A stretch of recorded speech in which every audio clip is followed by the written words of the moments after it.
جی ناظرین کرام، رحمت رمضان سحر نشریات میں آپ کا ایک مرتبہ پھر خیر مقدم ہے۔ وقت ہوا ہے ہمارے بہت ہی پیارے سیگمنٹ جس کا نام ہے رحمت رمضان علماء کے ساتھ۔ ناظرین کرام، آج یوم بدر ہے جسے یوم الفرقان بھی کہا گیا۔ علماء کرام تشریف فرما ہے، بہت کمال کی گفتگو ہونی ہے، بہت سارے کانسیپٹس کلیئر ہونے ہیں، بہت ساری باتیں ایسی ہیں جن کی یادیں تازہ ہونی ہیں، جس سے ہمیں جذبے ملنے ہیں۔ نبی پاک صلی اللہ علیہ وسلم کی محبت کی یہ عظیم داستانیں آج ہم نے سننی ہے، حضور پر جاں نثاری کی یہ خوبصورت واقعات ہم نے سننے ہیں، اور اس جنگ بدر کی ضرورت کیوں پیش آئی یہ بھی ہم نے جاننا ہے، تاکہ تمام کانسیپٹس کلیئر ہو جائیں اور جو مس کنسیپشنز ہیں وہ بھی دور ہو جائیں۔ سب سے پہلے مختصر انٹروڈکشن علماء کرام کا، اس کے بعد ہم مزید گفتگو کو آگے بڑھائیں گے۔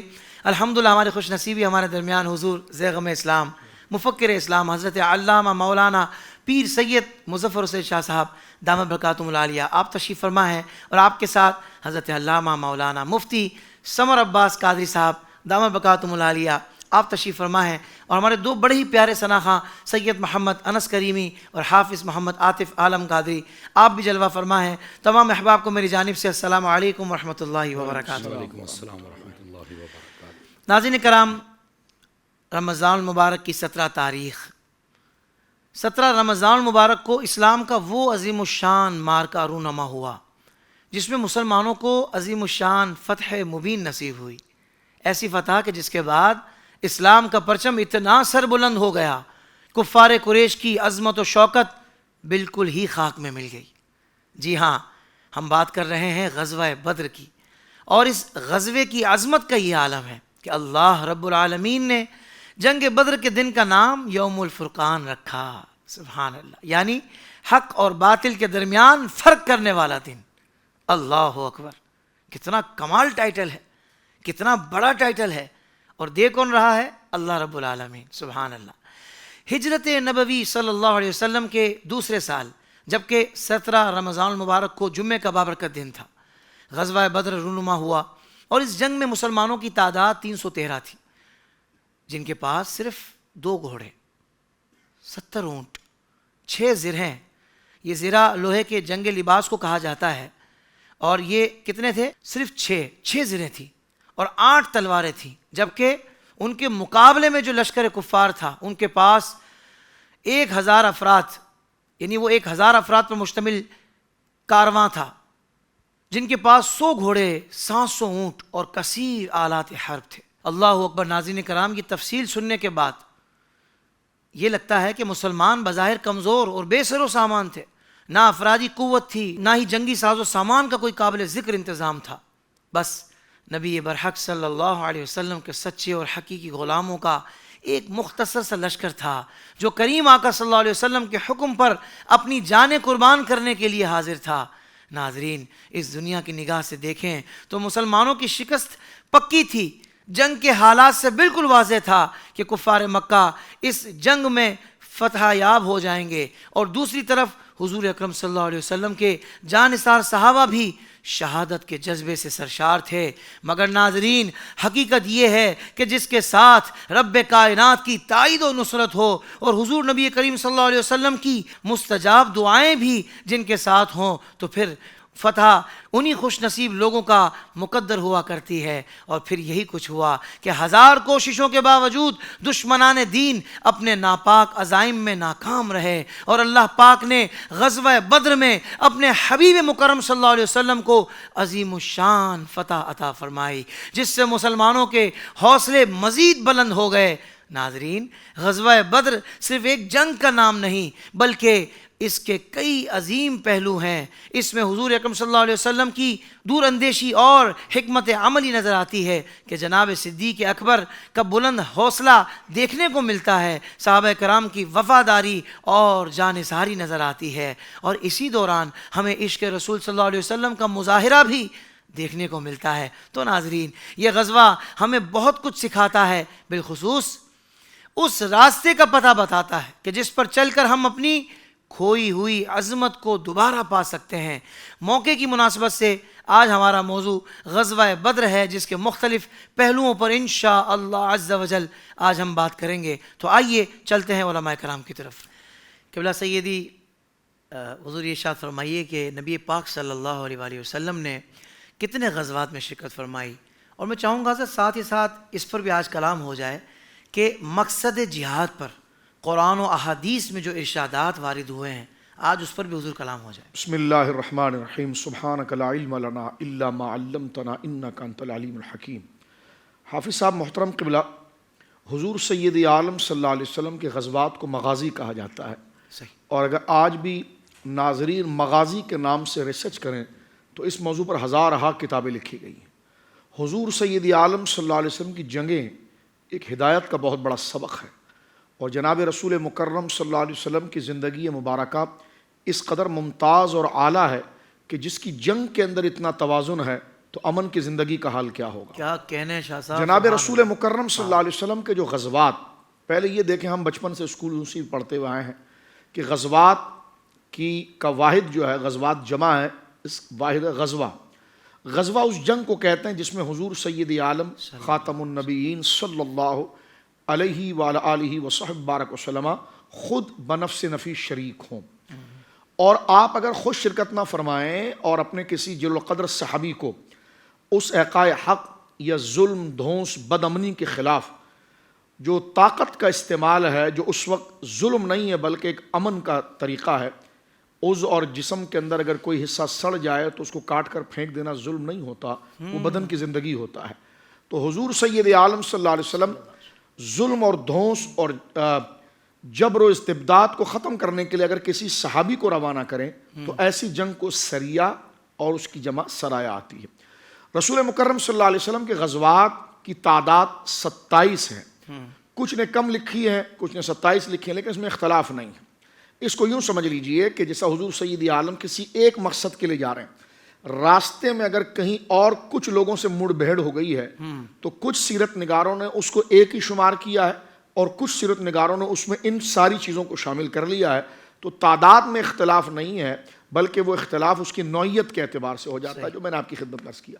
تو حضور سید عالم صلی اللہ علیہ وسلم کے تقریباً 27 کے قریب غزوات ہیں، اور غزوات وہ مبارک سبق ہے کہ سرکار سید السجاد امام زین العابدین رضی اللہ تعالیٰ عنہ فرماتے ہیں کہ ہمارے اساتذہ ہمیں غزوات کو اس طرح، حضور کی جنگیں اس کو اس طرح پڑھاتے تھے جیسے قرآن کی آیات اور اس کے اسباق کو یاد کرایا جاتا، جس میں صبر، حق کے لیے جد و جہد، اور اس زمین سے ظلم، جھوٹ، بربریت، بدامنی اور گویا کہ بے ایمانی اور بدامنی کو ختم کرنے کے لیے جو بندے کو اس کے لیے مشقت کرنی پڑتی ہے، صبر، وہ تمام چیزیں جو ہے، اور غصہ کس درجے کے اندر ہونا چاہیے، جس سے جو اختلاف ہے وہ کس نوعیت تک کا ہونا چاہیے، اس میں غلو اور زیادتی نہیں ہونی چاہیے۔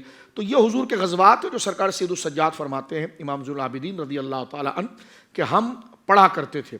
تو لہذا آج امت کو بھی چاہیے کہ وہ حضور کے غزوات کو پڑھیں، بالخصوص یہ 9 غزوات۔ 27 غزوات تو حافظ صاحب قبلہ وہ ہیں کہ جس میں حضور سید عالم صلی اللہ علیہ وسلم کے غزوات ہیں، لیکن 9 غزوات ہوئے جس میں حضور سید عالم بنفس نفیس شریک ہوئے ہیں۔ پھر ان کو کیوں غزوات کہا گیا؟ اس کی ایک وجہ صرف ایک آسان، کئی وجہوں میں سے یہ ہے کہ اس کی مکمل ہدایات اور گائیڈنس حضور علیہ السلام نے فرما دی تھی، تو اس لیے حضور کے غزوات میں ان کو شامل کیا جاتا ہے، جیسے بدر ہے، احد ہے، خندق ہے، قریظہ ہے، خیبر ہے، فتح مکہ ہے، حنین ہے، طائف ہے۔ یہ تقریباً 9 کے قریب وہ غزوات ہیں، جنگیں ہیں جس میں حضور سید عالم صلی اللہ علیہ وسلم بنفس نفیس موجود تھے۔ تو یہ آپ کے سوال کے پہلے حصے کا جواب تھا کہ غزوہ کسے کہتے ہیں، اور حضور علیہ السلام کے غزوات کتنے ہیں؟ وہ 27 ہیں، اور 9 میں حضور علیہ السلام نے ہجرت فرمائی ہے۔ 27 ہو یا کم ہو یا زیادہ ہو، وہ اختلاف کی نوعیت کا ہے، وہ میں نے آپ کی خدمت میں عرض کیا۔ اب یہ کہ قرآن مجید، فرقان حمید اور حضور علیہ السلام کی جو سیرت مبارکہ ہے وہ ان جنگوں کے بارے میں کیا کہتی ہے۔ دیکھیں، جنگ بھی، اور ظاہر سی بات ہے غصہ ہے اور بندے کے اندر ایک شدت ہے، یہ طبیعت کے اندر موجود ہیں ہمارے، جیسے محبت کا جذبہ حافظ صاحب ہمارے اندر موجود ہے، خوف کا جذبہ موجود ہے، ایسا غصہ بھی موجود ہے۔ اب اس کو حسن بنانے کا طریقہ ہے کہ جو اس کے استعمال کی جگہ ہے اور جس درجے میں ہے، جہاں آپ نے دور بھاگنا تھا وہاں محبت کر گئے تو یہ محبت اچھی چیز ہے، لیکن اس کو برا کہنے لگیں گے آپ کہ جناب اس چیز سے محبت نہیں ہوتی، تو اس میں محبت کی برائی نہیں، اس کا استعمال آپ نے غلط کیا۔ بہت اچھے شاہ جی۔ اسی طرح غصہ جو ہے، یہ غصہ نفس سے برا چیز نہیں ہے۔ اگر آپ جھوٹ کے خلاف، بدامنی کے خلاف، غیر اخلاقی حرکتوں کے خلاف، دہشت گردی کے خلاف، لوگوں کے حقوق کو جو ظالم بزور بازو غصب کر رہا ہو تو اس وقت اگر آپ کا غصہ نہ آئے، یعنی کسی شخص کو غصہ نہ آئے، تو وہ صرف نام کا انسان ہے، اس میں انسانیت نہیں۔ اس وقت یہ غصہ حسن اخلاق ہوگا، جس طرح اس کو صحیح جگہ پر استعمال کیا۔ تو اسلامی جہاد کا اصل مقصد یہ ہے کہ ایسے لوگ جو زمین پر بدامنی پھیلا رہے ہوں اور دین بالخصوص انسانیت کے جو بنیادی حقوق ہیں اس کے خلاف تخریب کر رہے ہوں، جو اس کا اپنے رب سے رشتہ ہے، دین سے رشتہ ہے، لوگوں کے حقوق ہیں، ناطے ہیں، معاملات ہیں، کاروبار ہیں، مظلوم کی داد رسی ہے، اور ان کے لیے جو ضروری حق ہے ایمان اور ان کے اخلاقی حقوق، اس کے خلاف جو لوگ دھونس کر کے اس کے خلاف کام کر رہے ہوں اور ظلم کو لا رہے ہوں، لوگوں کے حقوق کو غصب کر رہے ہوں، تو اسلام پھر اس وقت تلوار اٹھانے کی اجازت دیتا ہے، جس کو ہم آگے چل کر ذکر کریں گے یہ حضور کے جہاد کے حوالے، لیکن اس میں ایک توازن رکھا ہے۔ اگر اسلام کے جہاد کو دیکھا جائے تو انسان اپنی انگلیاں دانتوں میں دبا کر رکھ دے کہ کتنا متوازن طریقہ اللہ رب العالمین اس کے حبیب نے بیان کیا۔ میں قرآن کی آیت آپ کے سامنے پیش کرتا ہوں۔ اللہ رب العالمین کا ارشاد ہے وَقَاتِلُوا فِي سَبِيلِ اللَّهِ الَّذِينَ يُقَاتِلُونَكُمْ وَلَا تَعْتَدُوا إِنَّ اللَّهَ لَا يُحِبُّ الْمُعْتَدِينَ۔ کتنا جامع کلام ہے۔ مجاہدین اسلام اور جہاد ایسے نہیں فرق ہو جاتا کہ چار لوگ ملے اور لڑنے چلے گئے، اس کے شرائط ہیں، اس کا ضابطہ ہے، وہ تمام چیز۔ ہم کیونکہ لفظ جہاد پر بات کر رہے ہیں، کوئی یہ نہ سمجھے کہ بس لاٹھی ڈنڈا اٹھا کر کسی کو مارنا شروع کر دیں۔ جہاد اور ہے اور فساد اور ہے۔ جہاد شرائط کے ساتھ، جہاد عبادت ہے، جہاد امن کے نفاذ کے لیے۔ اور آپ دیکھ لیے کہ جہاد عبادت کس طریقے پر، حافظ صاحب یہ قرآن اس کا اصول بیان کر رہا ہے، فرمایا جا رہا ہے وَقَاتِلُوا فِي سَبِيلِ اللَّهِ، اور لڑو اللہ کی راہ میں۔ اللہ کی راہ سے مراد یعنی اللہ نے جو اس دنیا کا حق رکھا ہے، لوگوں کا حق رکھا ہے، اس کی سلامتی کے لیے اور اس کی بقا کے لیے تم لڑو، اپنے نفس کے لیے نہ لڑو، اپنی جان اور اپنی عزت و آبرو کو پروموٹ کرنے کے لیے، اپنی خود نمائی کے لیے نہ لڑو۔ فرمایا الذین یقاتلونکم، اور لڑو بھی ان سے جو تم سے لڑتا تھا۔ صحیح، ہر ایک کو نہیں ڈنڈا اٹھانا شروع کر دو۔ اور فرمایا ولا تعتدوا، دیکھیں کس طریقے سے یہاں پر قید اور حد اور کنڈیشن لگا، ولا تعتدوا، اور حد سے نہ بڑھنا۔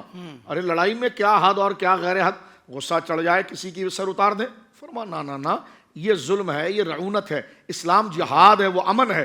وہ یہ کہہ رہا لڑو ان سے جنہوں نے تم سے لڑا، لیکن ان سے بھی لڑنے میں تم نے حد سے تجاوز نہیں کرنا۔ کیا مطلب؟ اس کا مطلب یہ کہ بچوں کو نہیں مارنا، ان کی بیویوں کو نہیں مارنا، اللہ اس کی اجازت نہیں دیتا۔ ان اللہ لا يحب المعتدین، اللہ رب العالمین حد سے بڑھنے والوں کو پسند نہیں فرماتا۔ یعنی جنگ میں بھی آپ نے، کیونکہ اللہ کی راہ میں حافظ صاحب جنگ کر رہے ہیں، تو پھر آپ اپنی طاقت کو نہیں دکھائیں گے، اپنے غصے کو نہیں نکالیں گے۔ جب اللہ کے لیے تو اللہ کے بتائے ہوئے طریقے کے دائرے میں رہیں گے تو وہ جہاد بنے گا۔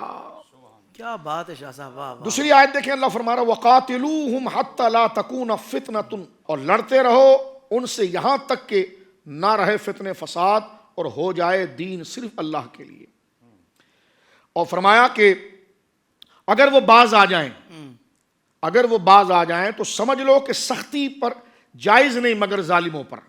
اگر وہ باز آ جائیں، سرنڈر کر جائیں، اسلحہ رکھ دیں، تو پھر ان کو قتل کرنا، ان کو مارنے کی اجازت نہیں۔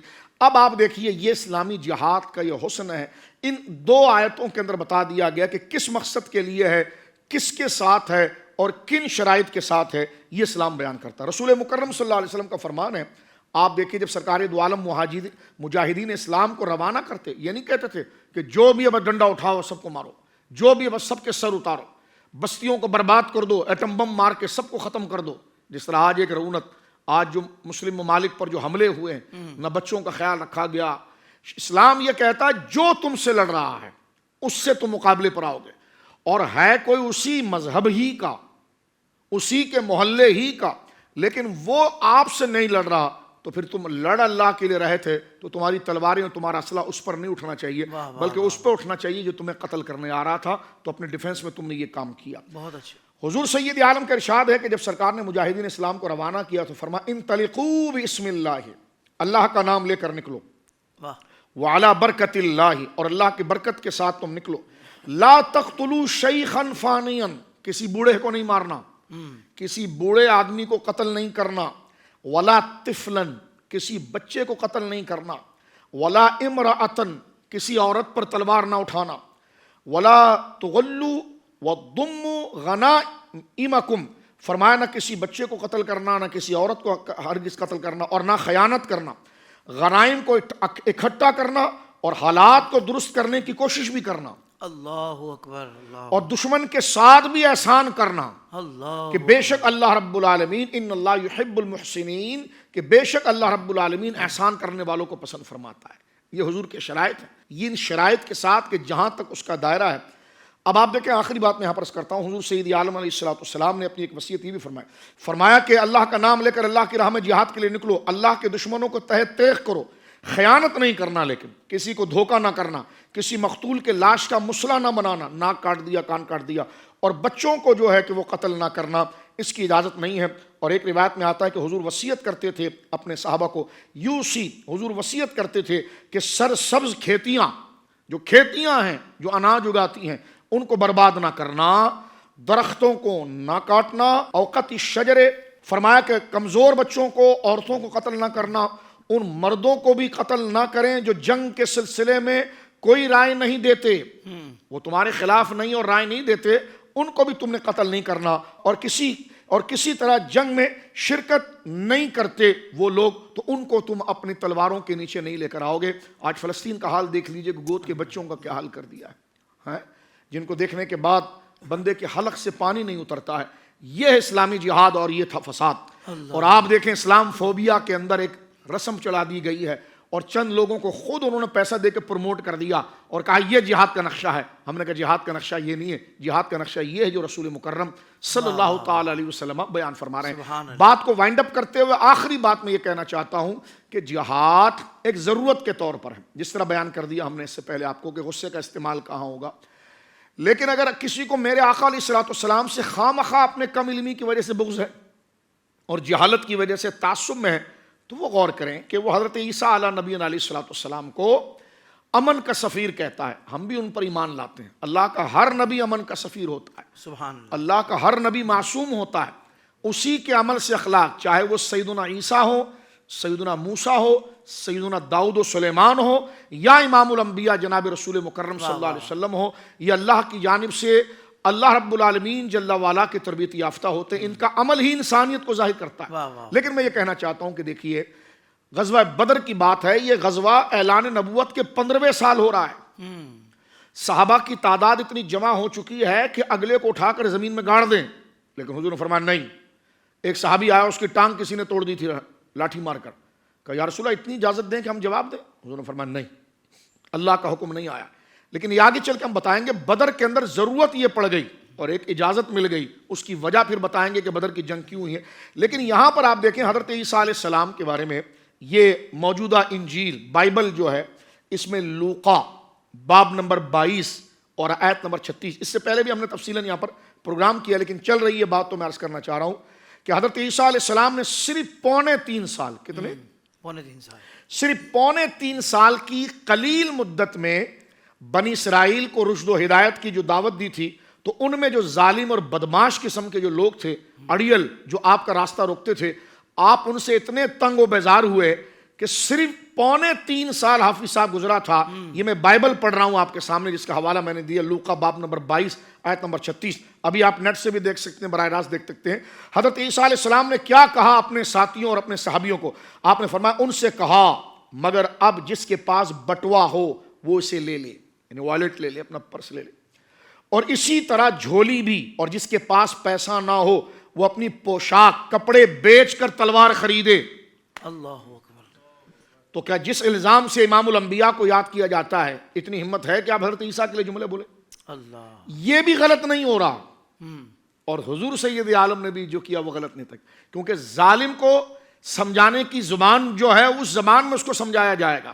تو یہاں پر دیکھیں صرف 3.25 سال میں حضرت عیسیٰ علیہ السلام نے، بائبل میں ہے کہ اپنے لوگوں کو کیا کہا کہ اپنا بٹوا لاؤ، اپنی جمع پونجی لاؤ، کچھ نہیں ہے، یہ اضافی ایکسٹرا جو کپڑا ہے نا، اس کو مارکیٹ میں بیچو اور تلوار لو اور ان کے خلاف لڑو۔ اللہ اکبر۔ اسی طرح لوقا باب نمبر 12 آیت نمبر 52 میں یہ حوالہ موجود ہے۔ کیا کہہ رہے ہیں حضرت عیسیٰ؟ کیا تم گمان کرتے ہو کہ میں زمین پر صلح کرانے آیا ہوں؟ اس سے متعلق اگر آگے پیچھے کا اشارہ بھی اگر قرآن میں ہوتا نا، تو یہ آسمان جو ہے یہ سر پر اٹھا دیتے، لیکن یہ بائبل میں موجود ہے۔ کیا کہہ رہے ہیں حضرت عیسیٰ؟ ان کی طرف منسوب ہے، کیا تم گمان کرتے ہو کہ میں زمین پر صلح کرانے آیا ہوں؟ میں تم سے کہتا ہوں کہ نہیں، بلکہ جدائی کرانے۔ اللہ اکبر۔ یہ میں نے آپ کے سامنے حوالہ پڑھا ہے، لوقا باب نمبر 12 آیت نمبر 52۔ انصاف کے ساتھ دیکھیے، قرآن کی آیتیں جو ایک خاص مقصد کے لیے، ایک خاص مصرف کے لیے، اس کو لے کر یہ کہنا کہ اسلام سب کی گردنیں کاٹ رہا ہے، تو میں نے کہا یہاں پر آپ کیا بات کریں گے؟ یہاں پر بھی جو بات ہے اس پر بھی ذرا غور کریں۔ تو اگر اس کو اپنے صحیح مقصد اور ٹو دا پوائنٹ جگہ پر رکھ کر اگر اس کو دیکھا جائے تو یہ بھی امن ہے اور وہ بھی امن ہے۔ واہ جی واہ۔ آخری بات یہاں پر میں عرض کر کے گفتگو ختم کرتا ہوں کہ یہ متی کی باب نمبر 10 آیت نمبر 35 اور 34 اور 35 میں موجود ہے۔ حضرت عیسیٰ علیہ السلام کہتے ہیں یہ نہ سمجھو کہ میں زمین پر صلح کرانے آیا ہوں، صلح کرانے نہیں بلکہ تلوار چلوانے آیا ہوں۔ اللہ اکبر۔ یہ میں نے ورڈ ٹو ورڈ اس کا ترجمہ پڑھ دیا۔ صحیح۔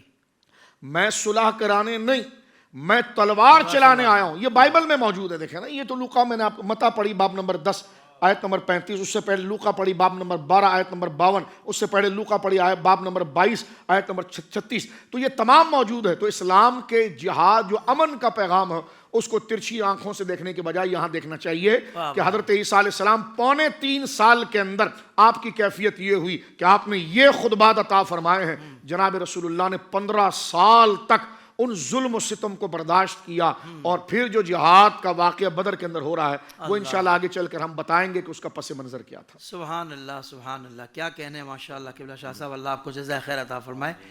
ظاہر بات ہے کہ آج کے ٹاپک پر گفتگو کرنے سے پہلے یہ ضروری تھا کہ بتا دیا جائے کہ آخر یہ معاملہ ہے کیا جہاد کا، مقصد جہاد کیا ہوا کرتے ہیں۔ اور قبلہ شاہ صاحب نے بہت کمال انداز سے گفتگو فرمائی ہے۔ قبلہ علامہ سمر عباس صاحب، حضور یہ ارشاد فرمائیے گا کہ غزوہ بدر ہونے کے آخر اسباب ہیں کیا؟ بسم اللہ الرحمن الرحیم۔ حضرت حافظ صاحب، کوئی بھی کام ہوتا ہے نا تو اس کا کوئی نہ کوئی سبب تو ضرور ہوتا ہے۔ بالکل۔ اب یہ اسلام کا پہلا مارکہ ہے، پہلی جنگ ہے، اور اس کو یوم الفرقان کے نام سے یاد کیا گیا۔ یہ تو ہو ہی نہیں سکتا کہ اس کا کوئی سبب نہ ہو۔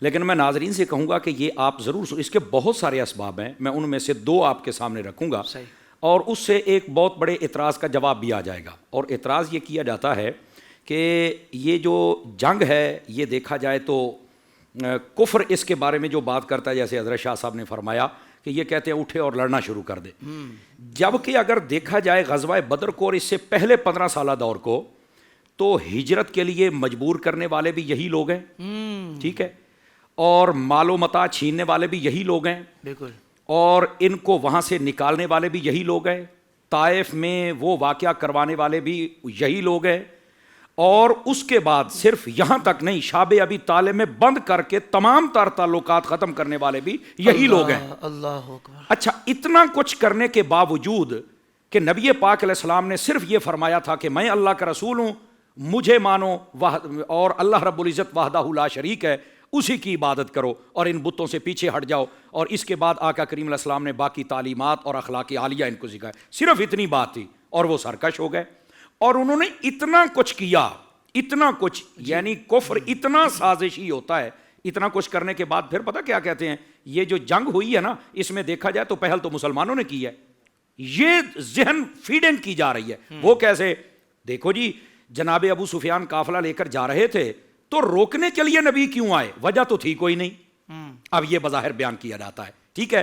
یہ ایک بہت بڑے اعتراض کا جواب یہاں پر جب یہ اسباب سنیں گے تو آ جائے گا۔ پہلا سبب یہ بنا کہ حضرت سعد بن معاذ رضی اللہ تعالیٰ عنہ آپ گئے تھے خانہ کعبہ کے اندر طواف کرنے کے لیے۔ ظاہر سی بات ہے یہ ایک چیکنگ بھی ہوتی ہے اور وہاں پر ان کا حق بھی ہے، کیونکہ خانہ کعبہ ہے اور وہاں پر پہلے سارے جاتے ہیں تو یہ کیوں نہیں جا سکتے؟ صحیح۔ وہاں سے سب کچھ چھوڑ کے آگے، مال و دولت بھی ان کے منہ پہ مارا، لیکن پھر بھی نہیں جانے دے رہے۔ ابو جہل نے جب دیکھا نا حضرت سعد بن معاذ کو، تو پتا کیا کہنے لگا؟ کہنے لگا اگر تم مہمان نہ ہوتے تو آج یہاں سے زندہ بچ کے نہ جاتے، صحیح سلامت نہ جاتے۔ تو حضرت سعد نے کہا ابو جہل اتنی سرکشی نہ کر، یہ تجھے کہنے کا حق نہیں، یہاں سارے آتے ہیں، ہمارے لیے ایسی باتیں تم کیوں کرتے ہو؟ حالانکہ ہم ہجرت کر کے بھی یہاں سے چلے گئے اور پھر تیرا تیش ابھی تک کم نہیں ہو رہا، یہ کون سی بات ہوئی؟ تو آپ نے وہاں پر ایک بات کہی، اس کا مطلب یہ نہیں کہ جو بھی کہے آپ بس کہیں ٹھیک ہے جی بات بس ٹھیک، نہ نہ نہ، اپنا حق جتانے کے لیے اور اپنا حق لینے کے لیے اور اپنے رائٹ کو بیان کرنے کے لیے آپ کو سٹینڈ بھی لینا پڑتا ہے. بہت اچھا. آپ نے کہا ابو جہل بات سن میری, تو آج کہہ رہا ہے کہ اگر مہمان نہ ہوتا تو آج زندہ صحیح سلامت نہ جاتا. یہ یاد رکھ, اگر تو نے روکا اور کوئی شرارت کی تو ہم تیرا تجارتی راستہ سارا بند ہے. مکے سے تجارت کرنے کے لیے تم شام نہیں جا سکتے ہو, راستہ وہی ہے. اس کو بڑی تکلیف ہوئی کہ ہم نے یہاں سے ان کو نکالا ہے, مال و دولت پر قبضہ کیا ہے, اور اتنا کچھ ہونے کے باوجود ان کے عزائم ایسے ہیں کہ اس نے ایک جملہ بول کر میری ساری تہس نہس کر کے رکھ دی. سوچ, اب اس نے پھر مشورہ کیا, اس نے کہا مسلمان یہ بھی ارادہ رکھتے ہیں. پھر وہ بیٹھ کے سوچ بچار کی کہ واقعی راستہ تو وہ روک سکتے ہیں. انہوں نے پھر وہاں سے پلاننگ اپنی چینج کی. جتنا مال و دولت اس وقت قریش کا تھا وہ بھی, اور جتنا مہاجرین صحابہ کرام جو چلے گئے تھے ان کا ان کے ہتھے چڑھا, اس کو اکٹھا کیا. 40 بندوں کا ایک قافلہ تیار ہوا جس کی لیڈنگ اس وقت حضرت ابو سفیان کر رہے, چونکہ اس وقت ابھی کلمہ نہیں پڑا تھا, وہ اس وقت کر رہے تھے. اور اس قافلے کے اندر جتنا مال تھا, بعض محققین نے لکھا ہے وہ 50,000 دینار کا مال تھا جس کو وہاں سے سیل آؤٹ کر کے آ رہے. اور مقصد کیا تھا؟ مقصد یہ تھا کہ اس سے ہم نیزے, تیریں, تلواریں, گھوڑے, یعنی آج کل کے اعتبار سے آپ کہہ لیں آلات حرب, یعنی جنگی ساز و سامان, اسلحہ خریدیں گے, اور اس کو خرید کر پھر ہم جب مضبوط ہو جائیں گے تو پھر چل کے ہم مدینے پر اور مسلمانوں پر چل کے حملہ کریں گے. اصل ان کی لاجک یہ تھی. پہلا سبب حضرت سعد والا انہوں نے بتا دیا, انہوں نے تیاری شروع کر دی. اور دوسرا جو مسلمانوں کو جب پتا چلا کہ اچھا اب یہ تیاری ہو رہی ہے, مال بھی ہمارا ہے, قبضہ بھی کیا ہوا ہے, اور اب یہ بیچ کر اسی راستے سے گزر کے جائیں, اسی سے آئیں اور اسی سے لے کر وہ جناب اسلحے اور پھر ہمارے اوپر استعمال کریں, ایسا تو پھر نہیں نہ ہو سکتا. آخر کب تک؟ اس وقت اللہ رب العزت نے خبردار فرمایا اپنے محبوب پاک صلی اللہ علیہ وسلم کو. تو محبوب پاک علیہ السلام نے فرمایا اس طرح مجھے حکم ہے, تو ہم نے راستہ روکنا ہے. اب راستہ روکنے میں یہی تھا کہ جب راستہ رکے گا تو پھر سفارتی طریقے کے ساتھ وفد آتے ہیں, بات ہوتی ہے, ان کے ساتھ وہاں معاہدہ طے کیا جائے گا. معاہدہ ہو جائے گا کہ اگر تم شرارت کرو گے تو پھر تمہارا راستہ روکا جائے گا, اگر تم چاہتے ہو امن کے ساتھ رہنا ہے تو پھر ہمارے ساتھ معاہدہ کرو, تم بھی امن سے جیو, ہم بھی امن سے جیئیں, تم بھی ترقی کرو, ہم بھی ترقی کریں. اب ہونا اصل اس کی لاجیکل پوائنٹ جو ہے وہ یہ ہے, لیکن انہوں نے اس کو غلط رنگ دیا. جی آپ نے چل کے راستہ روکا, بظاہر تو وجہ کوئی نہیں تھی, یہ وجہ ہی کوئی نہیں ہے. مکے سے آپ ہمیں نکال رہے ہیں, مال ہمارے آپ قابو کر رہے ہیں, شاب ابی طالب میں ہم ہیں, ہجرت کے لیے ہم مجبور ہیں, ہمارا مال و دولت اکٹھا کر کے ہمارے خلاف استعمال ہو رہا ہے, اور پھر اس کے خلاف تمہاری پوری پلاننگ ہے, اور ابھی تم کہتے ہو وجہ ہی کوئی نہیں ہے. اتنا راستہ تو روکنا بنتا تھا نا. تو آقا کریم صلی اللہ علیہ وسلم جب راستہ روکنے گیا تو حکمت یہ تھی کہ وہ جناب ابو سفیان کو پتہ چل گیا, انہوں نے ایک بندے کو بھیجا, وہ جلدی جلدی مکہ میں پہنچا, اس نے بتایا وہاں سے ایک بہت بڑا قافلہ تیار ہوا, اور وہ سارے کے سارے جب یہاں پر آئے, اس کا دی اینڈ پوائنٹ جو ہے وہ اللہ کی خفیہ تدبیر تھی. سارے جتنے سرکش شیاطین اور بڑے گرو اور اس امت کے فراعنہ, فرعون, ابو جہل کو حضور نے فرمایا میری امت کا یہ فرعون ہے, یہ سارے اکٹھے ہو کے, اور نبی پاک صلی اللہ علیہ وسلم آپ نے ایک دن پہلے لکیریں لگائیں, یہاں پر ابو جہل مرے گا, یہاں امیہ, یہاں عتبہ, یہاں شیبہ, سب کے نام آپ نے بتا دیے. اور راوی حدیث کہتا ہے جہاں حضور نے لکیر لگا دی تھی وہ بندہ دوسرے دن وہیں پر مرا. تو اس کا اصل جو خفیہ تدبیر اللہ کی طرف سے تھی کہ یہ ایک سبب بنے, اور سبب کے بعد وہ لوگ آئیں, اور یہاں پر ہم اسلام کو بھی غالب کریں گے, ان کی غیبی مدد بھی فرمائیں گے, اور ان کو نیست و نابود بھی فرمائیں گے, اور پھر انہیں پتا چلے گا کہ جو اسلام کے ساتھ سازش کرتا ہے اللہ تعالیٰ اس کے ارادوں کو کیسے خاک میں ملاتا ہے, اور اللہ کیسے برباد کرتا ہے. اور یہی وہ واقعہ تھا جس کے بعد پھر اسلام کا ایسا بول بالا ہوا. اس ایک جنگ میں کافروں کے 22 بڑے سردار مارے گئے تھے ایک جنگ کے اندر. تو یہ اصل اس کی لاجک یہ تھی کہ انہوں نے سب کچھ ہمارے خلاف کیا ہوا تھا, یعنی مسلمانوں کے خلاف, اور پھر کہ ہم نے صرف راستہ روکا کہ یار ایسے بات نہیں ہے, کچھ ہمارا بھی حق ہے یہاں جینے کا. بھائی یہ اصل سبب تھا. یہ اس کے اسباب میں نے 2 بیان کیے, اور جس کو اگر دیکھا جائے تو اس کے اندر ہمارا حق, ہمارا رائٹ نظر آتا ہے, لیکن لوگ اس کو غلط رنگ دینے کی کوشش کرتے ہیں. اللہ اکبر, اللہ اکبر. دیکھیں یہ وجوہات ہیں. اب اس کو ظاہر بات ہے کہ بیان ہی غلط طریقے سے کیا جائے گا, اور نعوذ باللہ مسلمانوں کو مظلوم کی جگہ ظالم پیش کیا جائے گا, تو ظاہر بات ہے کہ یہ تو خیانت ہو گئی نا, یہ تو تروڑ مڑوڑ کے واقعے کو پیش کیا گیا, اور اس سے پھر مسلمانوں کو, اہل ایمان کو بدظن کیا جائے اور غلط انداز پہ, غلط روش پہ ڈالا جائے, تو یقیناً یہ ظلم ہے, اور یہ ظلم بھی ہم نہیں ہونے دیں گے. ہاں میں قبلہ شاہ صاحب کی طرف بڑھوں گا. حضور جنگ بدر یوم الفرقان حق اور باطل کے درمیان فرق کرنے والا مارکا, حضور کیا ارشاد فرمائیں گے؟ جی بالکل, ابھی حضرت علامہ سمر صاحب کے ولادہ دامت برکاتہم العالیہ نے اس کے اسباب کو بیان کیا کہ 13 سال حضور علیہ السلام نے ان کے ظلم و ستم کو برداشت کیا, اور پھر یہ کہ حضور کو قتل کرنے کا ارادہ کر لیا. تو حضور سید عالم صلی اللہ علیہ وسلم نے مکہ مکرمہ کو چھوڑا, اور یہ وہ ایسا نہیں تھا کہ حضور کوئی آ کر بس گئے, وہ سرکار علیہ السلام کا ہی علاقہ تھا, آپ کے آب و اجداد کے مزارات وہاں پر ہیں, آپ قریش تھے, اصل قریش تھے آپ, بلکہ قریش کے قریش بنو ہاشم تھے. تو اس کے باوجود ان کو ان کے گھروں سے نکالا گیا اور جانے بھی نہیں دیا گیا, بلکہ اس میں قتل کرنے کی سازشیں کی گئی. حضور سید عالم صلی اللہ علیہ وسلم جس وقت مدینہ منورہ تشریف لے آئے تو آپ کا ہرگز ارادہ جنگ کا نہ تھا, بلکہ جو قرآن اتر چکا ہے, جتنے لوگ تیار ہو چکے ہیں ان کی تربیت کریں. آپ دیکھیے اعلان نبوت کے 5ویں سال ہی, یعنی 5 نبوی میں ہی پہلی ہجرت ہوئی ہے سب سے پہلے, جو حبشہ کی طرف ہوئی. صحیح. حضرت عثمان غنی جس وقت سرکار علیہ السلام کی شہزادی سیدہ رقیہ ان کے نکاح میں تھی, تو یعنی اپنے علاقوں سے ان کو نکالا گیا ہے. حضرت ابوبکر صدیق رضی اللہ تعالیٰ بھی علاقہ چھوڑ کر جا رہے تھے, یہ بڑی طویل بحث ہے. تو گویا کہ جب مدینہ منورہ حضور آ گئے تو آپ کا مقصد تھا ممبر واس سجایا جائے اور صحابہ اکرام کی تربیت کی جائے جو قرآنی آیات اتری ہے. لیکن روزانہ کوئی نہ کوئی موڈ بھیڑ, کیونکہ مدینہ کے اندر جو شخص تھا عبداللہ بن ابی, جو یہود کا ایجنٹ تھا, اور وہ مدینہ منورہ کا گویا کہ سردار بننے کی اس کی کوشش تھی, کیونکہ 2 قبیلے تھے مدینہ کے اندر, اوس و خزرج. اس حوالے سے بھی اگر آپ دیکھیں تو قبائل کی بھی جنگ تھی. وہ اوس و خزرج کے جو سردار تھے 2 بڑے, جنہوں نے حضور کے آنے سے پہلے عبداللہ بن ابی کو اپنا سردار بنانے کی پوری تیاری کر لی تھی, ساری مہم ڈیٹ تیار ہو گئی تھی, اور اللہ کا کرنا ایسا تھا کہ اسی تاریخ میں حضور مدینہ منورہ ہے. تو جب حضور تشریف لائے تو اس خاندان, ان دونوں بڑے قبیلے اوس اور خزرج کے بڑے قبیلے کے جو سردار تھے وہ حضور کے دست مراد پر مومن ہو گئے. تو عبداللہ بن ابی کی جو چیز تھی وہ تو ڈوب گئی. اب اس کے دل کے اندر اسلام میں بغض تھا, وہ شاخانہ بن گیا مکہ کے کافروں کے ساتھ. یہاں سے خبریں وہاں پہنچتی تھی, مسلمانوں کو نقصان, کبھی قریب آ کر علاقے کو دھمکانا. تو پھر یہ جنگ اس لیے ہوئی, جس طرح حضرت علامہ نبی نے کہا کہ حضرت سعد بن معاذ جو انصاری ہیں ان کی دوستی تھی امیہ بن خلف سے, وہ وہاں پر گئے اور مکہ کے اندر یعنی جس طرح جایا جاتا تھا تجارت کے لیے. اس وقت ابو جہل نے آپ کو خانہ کعبہ سے روکا, تو فرمایا کہ تم نے خانہ کعبہ سے ہمیں روکا ہے تو پھر ہم تمہارے تجاری راستے کو روکیں گے. اور تجارتی راستے کو روکنے کی کئی وجہ حضرت صاحب نے بھی ذکر کی ہے. اس میں ایک وجہ تھی کہ ان کو سبق دکھائیں کہ ہم بھی انسان ہیں, ہماری بھی زندگی ہے, ہمارے منہ میں بھی زبان ہے, کب تک 15 سال ہو گئے تمہارے صدمے سہ رہے ہیں, تو ہمیں بھی زندگی, جب علاقہ اپنا علاقہ چھوڑا, ہماری جائیدادوں پر تم نے قبضہ کر لیا سب, تو یہ ایک ان کو سبق سکھانا تھا خود کو زندہ رکھنے کے لیے. صحیح. اب اس کو یہ رخ دینا کہ کیا یہ مال لوٹنا تھا یا قزاقی تھا, قزاق معاذ اللہ یعنی ڈاکو پن تھا.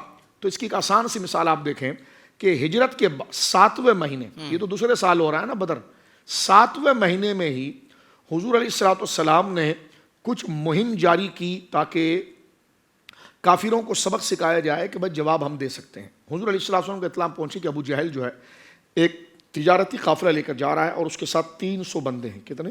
300 بندے. حضور علیہ السلام نے صحابہ میں سے کہا کہ جائیے اور اس کو روکیے, اور روک کر اپنی طاقت کا تو مظاہرہ کرنا ہے کہ اگر تم ہمیں وہاں ریلیف نہیں دیتے تو تمہیں یہاں ریلیف نہیں ملے گا. اس میں حضرت سید الشہداء حضرت امیر حمزہ رضی اللہ عنہ کھڑے ہوئے, اور یہ اسلام کا سب سے پہلا سریہ حمزہ تھا. حضرت حمزہ تنہا جانے لگے, اسلام کا پہلا سریہ حمزہ تھا. تو حضور سید عالم نے جب آپ کو جانے کے لیے کہا تو آپ تنہا روانہ ہوئے. حضور نے فرمایا اکیلے جا رہے ہیں, یعنی 300 بندے ہیں. تو پھر آپ کے ساتھ 30 بندے گئے. اب کہاں 30 بندے حافظ صاحب اور کہاں 300 بندے. راستے میں جگہ پر پہنچنے کے بعد آپ نے قافلے کو روک دیا. ابو جہل جیسا فرعون جو اپنی طاقت کا کبھی غلط استعمال نہیں کرتا, جب اس کو یہ پتا چل جائے کہ مجھ میں طاقت ہے, بدر کے اندر وہ واپس کیوں نہیں ہوا, یہاں وہ واپس ہو رہا ہے کیونکہ بدر کے اندر اس کا لشکر زیادہ تھا. اس نے کہا میرا لشکر زیادہ ہے, میں مسلمانوں کو یہاں پر مسل دوں گا, ختم کر دوں گا. اور وہاں پر بھی وہ 300 کی تعداد میں تھا. 300 اس کے ساتھ اڑیل جوان تھے. حضرت سید الشہداء کے ساتھ 30 بندے تھے. بدر تو ابھی 1.5 سال بعد ہونی ہے. جی یہ تو 7ویں مہینے کی بات میں آپ کے سامنے کر رہا ہوں. حضرت حمزہ نے اس کو روک دیا. اب جناب اس نے حضرت حمزہ اور صحابہ کرام کے 30 بندوں کے جو جوش و جذبے کو دیکھا تو اس کے تو معاملات ہی ٹھنڈے پڑ گئے. اس نے ایک بندہ درمیان سے متعین کیا. اس نے آ کر جناب وہ بندے کا, جس بندے کو لا کر, جس نے صلح کے لیے دونوں کے خیموں میں جا کر مذاکرات کی اور کہا کہ دیکھو اپنا ایک قبیلہ, اپنے معاملات ہیں, وہ بندہ اپنے ماضی ریکارڈ کے اعتبار سے وہ صاف ستھرا تھا, بااخلاق تھا.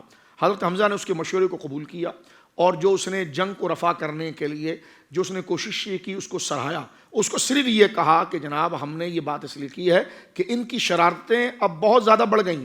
اگر صحابہ کرام رضوان اللہ اجمعین قذاق ہوتے معاذ اللہ, یہ لٹیرے ہوتے, تو اس وقت وہ 300 بندے آپ کے سامنے سرنڈر ہو گئے تھے. کوئی کہے گا کہاں لکھے ہوئے سرنڈر؟ میں نے کہا سرنڈر کی بات اس لیے کر رہا ہوں کہ ابو جہل بدر میں نہیں مانا, وہاں مان گیا. وہاں مان گیا مطلب یہی ہوا نا, پھر وہ مان گیا کیونکہ یہاں پر بھی اس کو حضرت ابو سفیان ابھی تک کلمہ نہیں پڑھا تھا, انہوں نے کہا تھا کہ میں خیریت سے پہنچ چکا ہوں مکے, تو واپس آ جا. اس نے کہا نہیں, جب ہم تلواریں نکال لیتے ہیں واپس نہیں آتے. تو یہاں پر دیکھیں لیکن حضرت حمزہ ان صحابہ کا جوش دیکھ کر اسے ہمت نہیں ہوئی اور اس نے اسی میں اپنی صلح کو سمجھ کر وہاں سے وہ نکل گیا. صحابہ کرام کے ہاتھ میں وہ سارا لاکھوں کا مال موجود تھا لیکن آپ نے اس کو چھوڑا. اور حضرت حمزہ جب لوٹ کر آئے تو حضور سید عالم کو کہا کہ یا رسول اللہ, ہم نے ان کو روک دیا. اور مجدی نامی شخص جو آیا, حضور نے اس کو مبارکباد دی, فرمایا اس کو برکتیں ملے, وہ برکتی آدمی ہے کہ اس نے جنگ نہیں کرائی, صلح کروائی. یہ حضور نے برکت کے جملے کہے اس بندے کے لیے. فرمایا اس کو برکتیں ملے کہ اس نے جنگ نہیں کرائی, صلح کروائی. اور حضرت حمزہ لوٹ کر آئے. تو یہاں پر میں صرف تاریخ کی ایک بنیادی حقیقت بتاتا ہوں کہ اسلام دشمن بھی اس چیز کو دیکھیں اور سریہ حمزہ کو پڑھ کر دیکھیں. وہاں پورا زور تھا کہ وہ مکمل طور پر اس کو اپنے ہاتھ میں لے سکتے تھے لیکن نہیں لیا. تو اس سے پتا چلا کہ مقصد مال لینا نہیں تھا, مقصد سبق سکھانا تھا کہ ہم بھی زندہ رہنا چاہتے ہیں. تم ظالم اگر ہمیں اپنے پاؤں کے تلے روند رہے ہو تو ہم خاموش ہیں, لیکن جب اللہ کی طرف سے اجازت آ گئی اللہ اکبر تو پھر نکل پڑے. بدر کے اندر بھی جو حضور سید عالم صلی اللہ علیہ وسلم 12 رمضان مبارک کو بروز ہفتہ آپ نکلے تھے, اور جس طرح آپ نے اپنے انٹرو میں فرمایا کہ 17 کو یہ مارکا ہوا. تو جب حضرت نبی پاک صلی اللہ علیہ وسلم روانہ ہوئے تو وہ جنگ کا کوئی ارادہ ہی نہیں تھا جی, کیونکہ تیاری جنگ والی نہیں. آپ نے ساری تعداد ذکر کی ہے, ذرا ذکر کیا, آپ نے اونٹ ذکر کی ہے, تلواریں ذکر کر دی ہیں. تو اس پر دیکھیں کہ جنگ اس طرح کی جاتی ہے. کئی صحابہ کو تو یوں ہی چھوڑ دیا حضور نے, اور حضور روانہ ہو کیونکہ مقصد تھا جناب ابو سفیان کے اس قافلے کو روکنا. اب یہ تو نہیں تھا نا کہ جناب کوئی جنگ آ کر کھڑی ہو جائے گی. نبی پاک صلی اللہ علیہ وسلم جب نکلے ہیں تو 313 افراد کو لے کے نکلے, اور جناب جب وہ قافلہ مختلف طریقوں سے, بڑی ڈیٹیل ہے اس کی, وہ سمندری راستہ اختیار کر کے مکے کی طرف چلا گیا. تو حضور سید عالم کا ارادہ تھا کہ لوٹتے ہیں, لیکن اطلاع یہ آئی ہے کہ ابو جہل وہاں سے نکل چکا ہے. اب یہاں پر جنگ کی پوزیشن بن گئی, اور اس وقت نبی پاک صلی اللہ علیہ وسلم نے, کیونکہ یہ طے پا چکا تھا, حضور نے ایگریمنٹ کر لیا تھا صحابہ سے, انصار سے جو اہل مدینہ تھے, کہ اگر باہر سے کوئی آ کر مدینے پر حملہ کرے گا نا, باہر سے اگر کوئی آ کر مدینے پر حملہ کرے گا تو اس میں انصار ہمارے مددگار بنیں گے. لیکن بات اگر مدینے کے اندر کی نہیں ہوگی, باہر کی ہوگی, تو انصار لڑنے نہیں آئیں گے, مہاجر لڑیں گے. اور یہ لڑائی مدینے میں نہیں ہو رہی تھی, اور اس میں انصار بھی تھے. تو حضور سید عالم صلی اللہ علیہ وسلم نے بار بار ترغیب دلائی, تو اس میں انصار نے اس بات کو محسوس کر لیا, اور انہوں نے کہا یا رسول اللہ, ہم بنی اسرائیل نہیں ہیں. کہ جس طرح حضرت موسیٰ علیہ السلام کی قوم نے حضرت موسیٰ سے کہا تھا کہ اے موسیٰ, تو اور تیرا رب لڑے اور ہم اس پہاڑی پر بیٹھے ہوئے ہیں, کہ یا رسول اللہ سامنے سمندر نظر آتا ہے, آپ اجازت دیجئے کہ ہم اپنے گھوڑے اس کے اندر اتار دیں. تو حضور سید عالم نے اس بات کو سن کر بڑی طمانیت کا اظہار فرمایا کہ یہ کہیں نہ سمجھ لے کہ عہد کے خلاف ہو رہا ہے اور یہ آ گئے اور جنگ کھڑی ہو گئی. وہ تو مارکا بن گیا. اور پھر حضور سید عالم صلی اللہ علیہ وسلم بدر کے مقام, وہ مقام بدر تھا کہ جو درمیان میں وسط میں آتا ہے, تو مشرکین بھی وہاں پر پہنچے اور مسلمان بھی وہاں پر پہنچے. اور مشرکین جو پہنچے تو انہوں نے پہلے جناب چٹیل زمین پر قبضہ کر لیا, اور بڑے سیانے سمجھ کر کہ ہمارے کو جناب ایک بالکل فلیٹ فلور مل گیا ہے. اور مسلمان جب پہنچے تو ریتیلا علاقہ تھا, رات بارش ہوئی, ان کی جو چٹیل زمین تھی وہ کیچڑ بن گئی, اور سارے خیمے اکھڑ گئے. اور مسلمانوں کے لیے جو تھا اس میں جناب پانی کے انہوں نے جناب جو کہ حوض بنا لیے, اور وہ زمین پانی کو چوس کر ایک فرش کی طرح بن گئی. پھر حضور سید عالم صلی اللہ علیہ وسلم نے رات بھر اللہ رب العالمین جل وعلا کی بارگاہ کے اندر التجا کی ہے, اور یہ سارا تفصیلی واقعہ انشاءاللہ آگے آتا ہے تو ہم ذکر کرتے ہیں. تو وہ اسباب بدر کے اندر سے ناظرین اس بات کو دیکھیں, میں نے یوں سمجھ لیجیے یہ واقعہ ایک سمندر ہے. وقت اتنا نہیں ہوتا کہ ساری ڈیٹیل سے بیان کریں, ہماری مجبوری, آئیڈیاز کی مجبوری کو بھی آپ سمجھیں. تو ہم نے صرف ایک چنگاری بھڑکائی ہے کہ آپ وقت ہے, رمضان کا مہینہ ہے, کتابیں اٹھائیں, اس سے بڑی کیا عبادت ہوگی کہ بندہ حضور کے غزوات کو پڑھے, صحابہ اکرام کو پڑھے, اور اس میں جناب حضور کے بدر کے اندر ہونے والے معجزات کو پڑھے.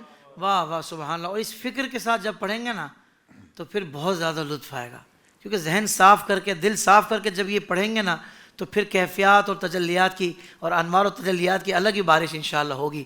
اللہ آپ کو جزائے خیر عطا فرمائے. آپ نے ترغیب بھی دے دی پڑھنے کی حضور, ماشاءاللہ.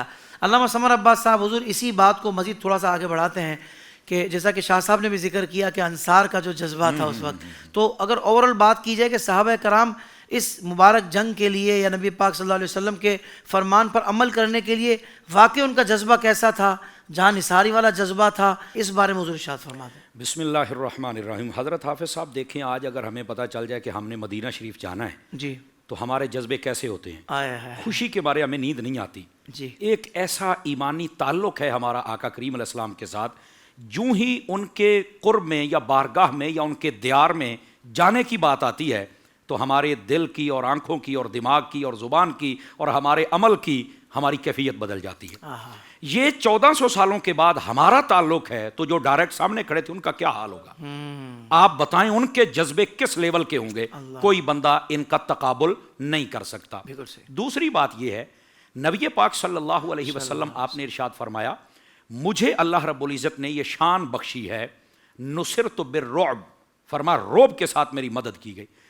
فرمایا میرا دشمن 1 مہینہ دور بیٹھا، اس کے سامنے کوئی میرا نام لے دے وہ ڈر جاتا ہے، کانپ جاتا ہے، اس کے دل کے اوپر غلبہ آ جاتا ہے کہ کسی کا نام آیا۔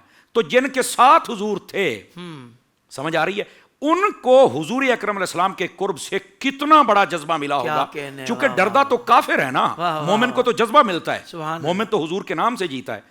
تو آپ اس بات کو بھی دیکھیں تو ان کے جو جذبے تھے، ایک تو حضور کا قرب تھا اور دوسرا نبی پاک علیہ السلام کی ڈائریکٹ نگاہ ہے، ان کے جذبے آسمانوں کی بلندیوں سے بھی آگے بڑھ رہے تھے۔ یہ دوسری بات ہے۔ اب ذرا تیسری بات بھی، جیسے حضرت شاہ صاحب قبلہ نے فرمایا قانون کچھ اور تھا لیکن آقا کریم علیہ السلام کا فرمان کچھ اور تھا، لیکن اس کو صحابہ کرام نے جب دیکھا کہ آقا کریم یہ فرما رہے کیا ماحول بن گیا ہے، اب کیا کرنا ہے، تو حضرت سعد، بڑی مشہور بات ہے، آپ نے فرمایا یا رسول اللہ صلی اللہ علیہ وسلم، ہم نے آپ کی گواہی دی ہے، آپ کو رسول مانا ہے، آپ کی کتاب کو ہم حق سمجھتے ہیں اور آپ کے کہنے پر ہم نے رب کو مانا ہے، آپ کی ہر چیز کی ہم گواہی دیتے ہیں، میرے آقا اگر آپ فرما دیں تو یہ سامنے سمندر ہے، ہم بیچ میں کود جاتے ہیں۔ اب اس سے بڑی کیا بات ہو سکتی؟ اچھا یہ بیٹھے تھے، یہ نہیں کہ ایک نے جذبہ دلایا اور باقی سارے پریشان، نہ نہ نہ نہ، حضرت مقداد اٹھ کے کھڑے ہو گئے رضی اللہ تعالیٰ عنہ۔ حضرت مقداد نے فرمایا یا رسول اللہ صلی اللہ علیہ وسلم، ہم کوئی قوم موسیٰ نہیں ہے جنہوں نے کہا تھا تو اور تیرا رب چاہ اور چر کے لڑ لے، نہیں نہیں نہیں نہیں، یا رسول اللہ صلی اللہ علیہ وسلم، یہ حضرت مقداد فرما رہے ہیں ہم میں سے ایک بھی واپس نہیں جائے گا آپ کو چھوڑ کر، اور جب تک ہم میں سے ایک بھی زندہ ہے، فرمایا ہم آپ کی حفاظت کریں گے اور زمانے کو دکھلائیں گے کہ دیوانے حضور پر کیسے جان نچھاور کرتے ہیں۔ سبحان اللہ، سبحان یہ حضرت مقداد فرما رہے ہیں۔ اچھا اگر آپ مدینے سے نکلنے کی بات کریں، اچھا دیکھیں اس وقت تو جنگ کی تیاری نہیں تھی نا، جب جنگ بدر کے لیے نکل رہے ہیں اس وقت تو قافلہ روکنا تھا نا، جی، تو وہاں پر حضرت سعد بن ابی وقاص کے چھوٹے بھائی عمیر بن ابی وقاص وہ آگے کہنے لگے میں نے بھی جانا ہے، تو آقا کریم علیہ السلام نے فرمایا کہ تو چھوٹا ہے، ابھی تیرا قد بھی چھوٹا، تو نہ جا، تو وہ کہتے ہیں نہیں میں نے جانا ہے۔ آقا کریم علیہ السلام نے فرمایا بیٹے آپ ادھر رکیں، تو وہ بلند آواز سے رونا شروع ہو گیا، جیسے کوئی بچے کی ماں کہیں جا رہی ہو تو بچہ بچھڑنے کے بعد روتا ہے، یعنی ماں باپ کا بھی پیار پیچھے رہ جاتا ہے جو صحابہ کرام کا میرے مصطفیٰ کے ساتھ پیار تھا۔ تو نبی پاک علیہ السلام نے جب دیکھا تو آقا کریم علیہ السلام آپ نے فرمایا اس کو میرے پاس لایا جائے، فرمایا کوئی ایک چھوٹی تلوار دو، چھوٹی تلوار خود اس کے گلے میں لٹکائی، فرمایا چل ہمارے ساتھ تو بھی۔ یہ جذبہ تھا، اور صحابہ کرام میں سے چند ایسے بچے بھی تھے، حضرت معوذ اور حضرت معاذ رضی اللہ تعالیٰ عنہ، ان دونوں کو دیکھیں تو یہ ایڑیاں اٹھا اٹھا کے کہتے ہیں یا رسول اللہ ہمارا قد پورا ہے، ہم ٹھیک ہیں، ہم جا سکتے ہیں، ہم لڑ سکتے ہیں۔ اللہ اکبر، یہ جذبہ تھا، حالانکہ وہاں پتہ نہیں تھا کہ آگے جنگ ہونی ہے یا نہیں ہونی، پر ہم نے ساتھ جانا ہے۔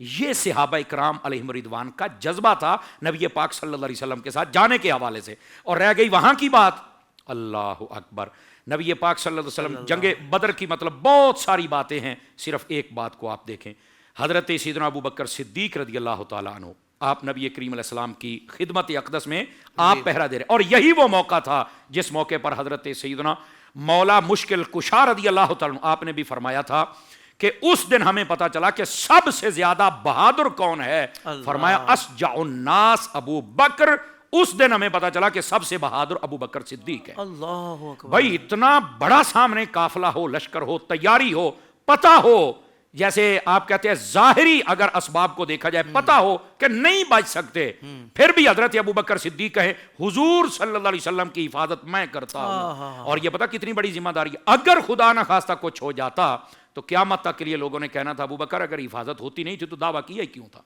یہاں کو اور بندہ کھڑا ہو جاتا، سمجھ آ رہی ہے، اتنی بڑی ذمہ داری ہے۔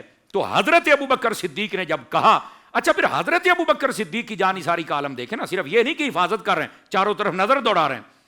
آقا کریم صلی اللہ علیہ وآلہ وسلم آپ کی بار بار زیارت بھی کر رہے ہیں، آقا کریم دعا کر رہے ہیں. آپ نے اتنے ہاتھ اٹھائے کہ آپ کے شانہ اقدس کندھے پاک اس سے چادر جب نیچے ہوئی تو صدیق اکبر آئے اور فرط محبت میں آپ نے گلے میں لیا اور چادر مبارک اوپر کی، یا رسول اللہ آپ ہاتھ نیچے کر لیں، میرا یہ یقین کامل ہے کہ آپ کی دعا قبول ہو گئی، اللہ تعالیٰ کبھی بھی آپ کو خالی نہیں لوٹائے گا. اللہ اکبر. تسلی دی جا رہی ہے، تسلی دی جا رہی. حالانکہ کتاب اللمح میں دیکھا جائے نا تو وہاں پر صوفیانہ ایک بڑا پیارا نقطہ لکھا ہے. یہ حضرت ابو بکر صدیق جب غار میں تھے تو حضرت ابو بکر صدیق پریشان ہوئے تھے، جب کافر آ گئے نا پریشان ہو گئے تھے. لا تحزن ان اللہ معنا، تو نبی پاک نے تسلی دی، ابو بکر نہ گھبرا نہ گھبرا. آج جنگ بدر ہے تو نبی پاک کو ابو بکر تسلی دے رہے ہیں. اب وجہ کیا؟ حالانکہ نبی ہوتا ہے، کوئی تسلی نہیں دے سکتا، یہ محبت کے جملے ہوتے ہیں. اللہ اکبر. لیکن اس کا جواب کیا ہے؟ اس کا جواب یہ ہے، ذمہ داری میں فرق تھا. غار کے اندر ذمہ داری تھی ابو بکر صدیق کی، اس لیے وہ تسلی نبی پاک نے ان کو دی کہ تو بالکل ٹینشن نہ لے، میں جو کہہ رہا ہوں کچھ بھی نہیں ہوگا. تو حافظ صاحب یہ ذمہ داریاں مختلف تھیں. وہاں پر حضرت ابو بکر صدیق رضی اللہ تعالیٰ عنہ آپ نگرانی فرما رہے تھے تو آپ کو پریشانی لاحق ہوئی تو نبی پاک علیہ السلام تسلی دی، اور یہاں پر تمام صحابہ کرام کی نگرانی وہ میرے محبوب فرما رہے تھے تو آپ کو سب کی فکر دی. تو یہاں پر تسلی پھر حضرت ابو بکر صدیق نے دی. اور یہ وہ تسلی نہیں تھی کہ ہمیں یقین ہے حضور آپ کو یقین، نہیں، بلکہ تسلی بھی وہ تھی، حضور ہم تو جیتے ہی آپ کی وجہ سے، آپ کے ہاتھ اٹھ گئے ہیں، ہم مر سکتے ہی نہیں ہیں. کیا کہنے، یہ تسلی اس لیے سلامت رہیے. واہ واہ واہ. بس اللہ تعالیٰ نے پھر یہ صحابہ کرام کے جذبے تھے اور پھر اللہ رب العزت نے ان صحابہ کرام کو فتح بھی عطا فرمایا. سبحان اللہ سبحان اللہ. قبلہ شاہ جی میں چاہوں گا یہاں ظاہر بات ہے موضوع تو بہت وسعت رکھتا ہے اپنے اندر اور اس کے لیے تفصیل کے لیے تو کئی ہمیں ایپیسوڈ چاہیے ہوں گے، مگر مختصر ہم اس کی جھلکیاں دیکھ رہے ہیں کہ اس جو منظر نامے کی. یہ بتائیے، یہ ارشاد فرمائیے کہ نبی پاک صلی اللہ علیہ وسلم سے اس جنگ مبارک میں، جنگ بدر میں جن معجزات کا ظہور ہوا، اگر اس کا کوئی مبارک ذکر ہو جائے. معجزات کے ظہور جس طرح کے دیکھیے کہ نزول فرشتوں کا ہوا، حضور سید عالم کی ذات مبارکات سے جو معجزات کا ظہور ہوا اس میں یہ تھا کہ حضور علیہ السلام نے زمین سے کنکریاں اٹھائیں اور اٹھا کر جب آپ نے اس لشکر کی طرف پھینکی تو جتنے لوگ تھے سب کے سروں پر بھی جا کر لگی اور سب کے آنکھوں پر بھی وہ لگی، جس سے ان کا جوش تھا وہ کنکریاں نہیں تھی، وہ ایک روب دلوں پر طاری ہو گیا، وہ ہیبت. اس کو قرآن مجید نے ذکر کیا ہے. تو جب اللہ رب العالمین جل وعلا نے اس کیفیت کو وہاں پر ذکر کیا، فرمایا وما رمیت اذ رمیت ولکن اللہ رما. اے حبیب آپ نہیں پھینک رہے تھے، وما رمیت آپ نے کنکر نہیں پھینکے، اذ رمیت جبکہ آپ پھینک رہے تھے، ولکن اللہ رما مگر یہ اللہ نے پھینکا. اللہ. اب یہاں سے دیکھیے پھینکا حضور نے، اب دیکھیں نا وما رمیت آپ نے نہیں پھینکا، اذ رمیت جبکہ آپ نے پھینکا، ولکن اللہ رما مگر یہ کنکریاں اللہ نے پھینکی. تو یہ حضور علیہ السلام کے پھینکنے کو اللہ نے اپنا پھینکنا قرار فرمایا. ایک اور یہاں سے عقیدے کا مسئلہ یہ نکلا ہے، ایک خلق اور ایک کسب، ایک فعل کو پیدا کرنا، ایک اس کو ظاہر کرنے کے لیے اس کے اسباب رکھنا. جیسے بارش اللہ دیتا ہے، بادل اس کا سبب ہے، پیاس خدا ختم کرتا ہے، پانی اس کا سبب ہے، بھوک خدا ختم کرتا ہے، روٹی اس کا سبب ہے.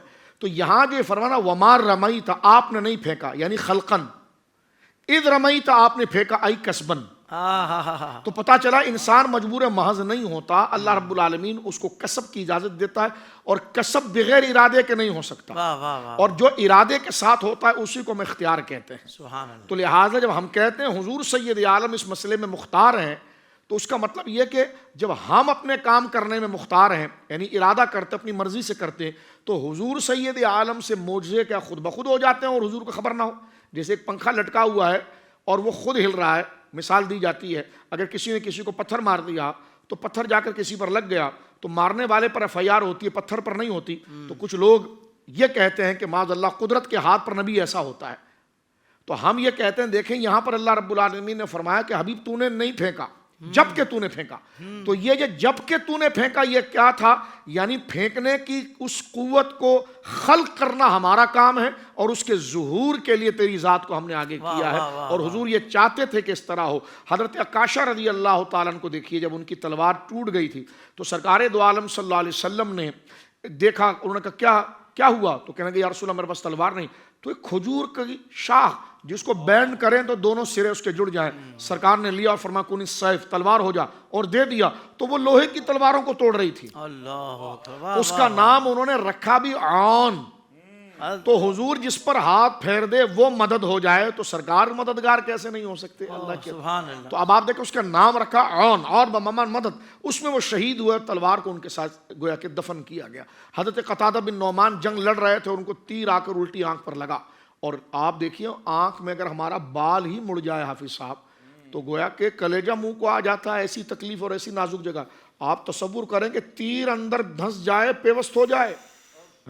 حضرت قتادہ نے کھینچ کر جب نکالا، اللہ اکبر، وہ بدن میں کہیں رکھ جائے تو بدن کا کوئی حصہ باقی نہیں رہتا. تو آنکھ جیسی، تو منہ کے اوپر وہ سارا خون جو تھا آنکھ کا وہ بہنے لگا. تو ایک رگ پھنسی ہوئی تھی جس سے آپ کو بڑی تکلیف ہوئی.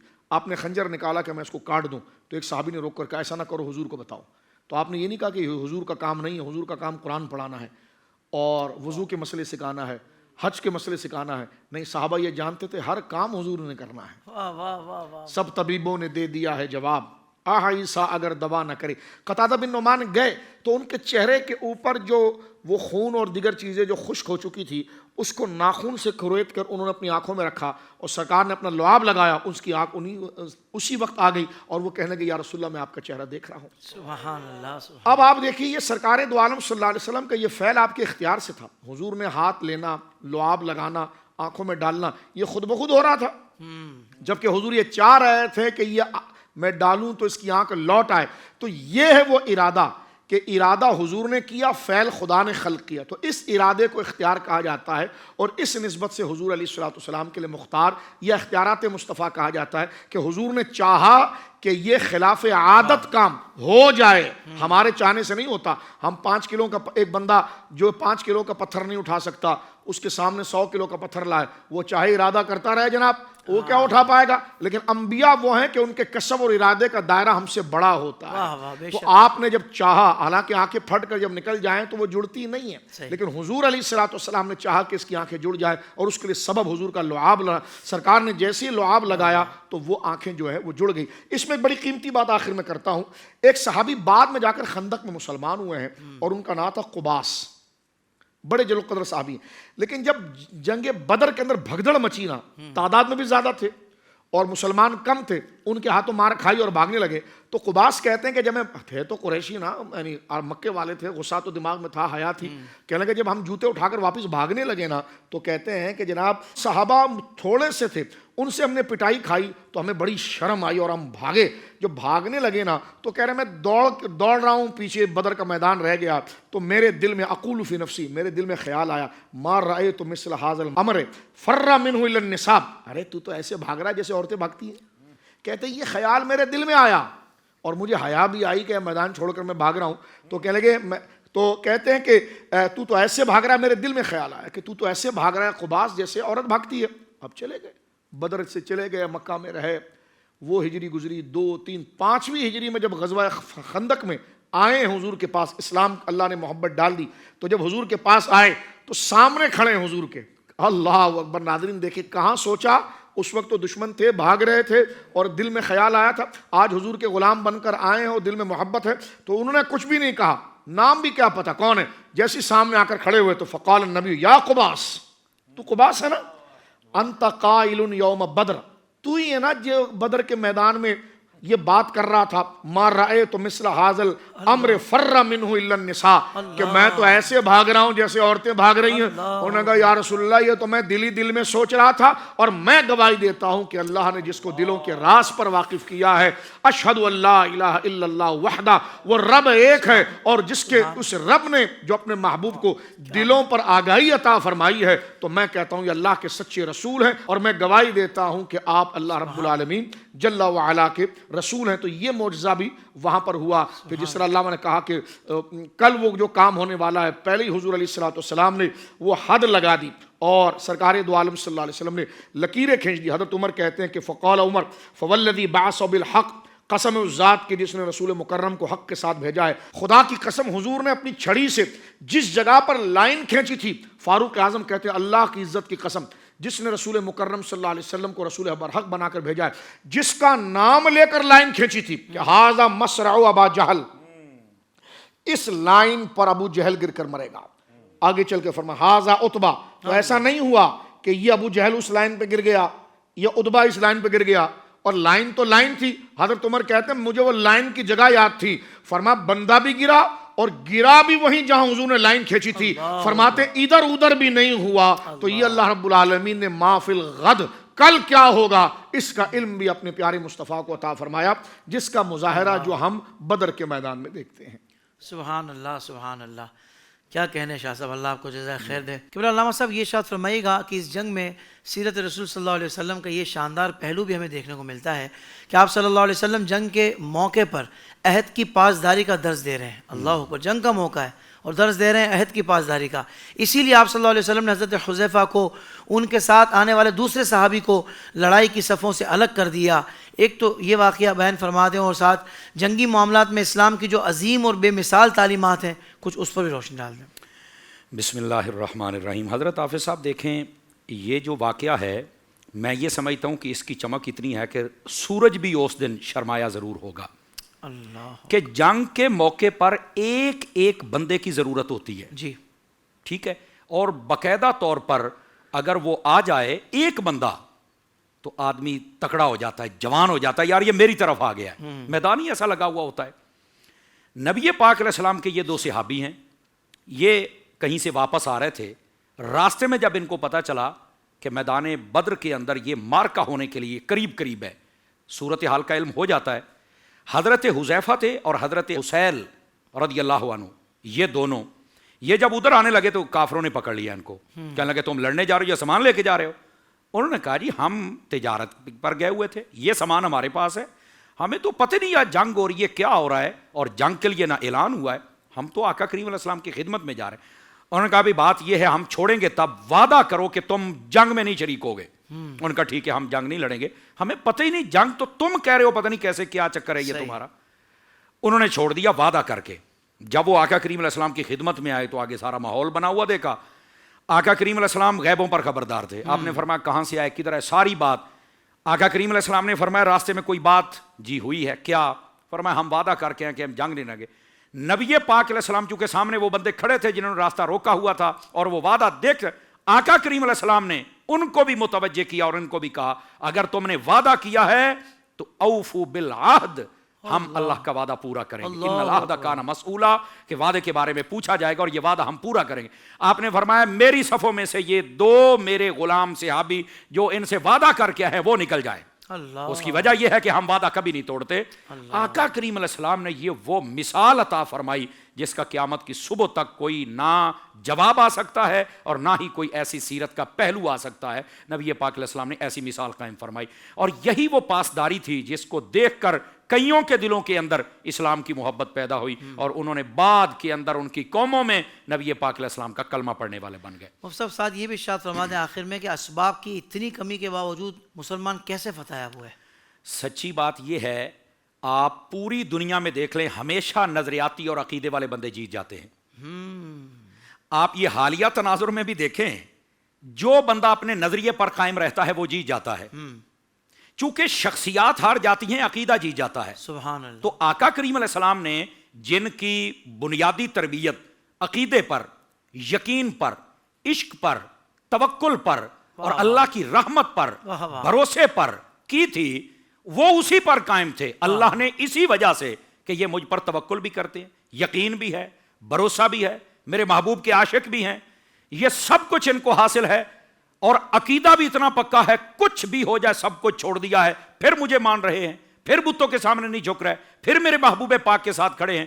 اللہ رب العزت نے اپنی حمایت, اپنی نصرت, اپنی مدد وہ ایسی ظاہر فرمائی, فرشتوں کی صورت میں آ کے مدد ہوگی اور اللہ نے کامیابی عطا فرمائی. اس دن صحابہ کرام کا حضرت حافظ صاحب یہ انداز تھا. ایک صحابی حضرت مصعب بن عمیر رضی اللہ تعالیٰ عنہ, آپ ان کی ذرا ہسٹری پڑھ کے دیکھیں. حضرت مصعب نے اپنے ایک سگے بھائی کو اس دن اپنے ہاتھوں سے قتل کیا تھا. اللہ, دشمنوں کے سامنے کھڑے ہو مار ڈالا, قتل کر دیا. دوسرا بھائی ان کا قیدی بن گیا, ابو عزیز اس کا نام تھا. جب وہ قیدی بنا نا تو جس نے قیدی کیا تھا وہ باندھ رہا تھا, تو حضرت موسیٰ آئے تو کہنے لگے ذرا زور سے باندھو، زور سے کس کے باندھو اس کو. تو وہ کہنے لگا جناب میں بھائی ہوں، کچھ خیال کرو. اس نے کہا بھائی نہیں ہو، ہمارا بھائی بھی وہ ہے جو مصطفیٰ جان رحمت صلی اللہ علیہ وسلم کا غلام ہے. کہا کیسے؟ فرمایا اب تو میرا بھائی نہیں ہے، اب وہ بھائی ہے جو تجھے باندھ رہا ہے. واہ واہ واہ واہ واہ. چونکہ ہم اپنے خونی رشتوں میں بندھے ہوئے نہیں ہیں، ہم مصطفیٰ کی محبت والی تسبیح میں پروئے ہوئے ہیں. سبحان اللہ سبحان اللہ. یہ انداز تھا ان کا. اس دن انہوں نے ہر چیز کو پیچھے کر دیا، اور یہ وہ ایک بات ہی ایسی تھی جس نے سب کو پیچھے کر دیا کہ نہیں یہ لوگ کبھی ہار نہیں سکتے. چونکہ محبت رسول کا جب جذبہ آ جائے اور پھر اللہ تعالیٰ کی حمایت، مدد، نصرت اور یقین کامل آ جائے، اللہ کی مدد بھی انہوں نے آنکھوں سے دیکھ لی، تو پھر وہ کیسے ہار سکتے ہیں. اگر آج ہم بھی چاہتے ہیں کوئی بھی ایسا مسئلہ آ جائے، اللہ پر یقین کامل کر رہے. نبی پاک علیہ السلام کی کامل محبت ہونی چاہیے، بھروسہ، یقین. اللہ تعالیٰ کامیابی عطا فرمائے. سبحان اللہ سبحان اللہ. معزز علماء کرام کا بہت دل سے شکریہ، کمال گفتگو فرمائی ہے اور بہت اچھے انداز سے میں سمجھتا ہوں کہ موضوع کو سمیٹ کر اور مختصراً ہی پیش کیا ہے، جبھی ہم اتنی بات علماء کرام سے سن پائے ہیں. آپ کا بھی شکریہ، ثنا خانوں کا بھی شکریہ. ناظرین کرام سیگمنٹ یہاں مکمل ہوا. کل انشاءاللہ افطار کی نشریات میں آپ سے پھر ملاقات ہوگی ایک دوسرے نئے ٹاپک کے ساتھ. تب تک کے لیے اجازت. السلام علیکم ورحمۃ اللہ وبرکاتہ.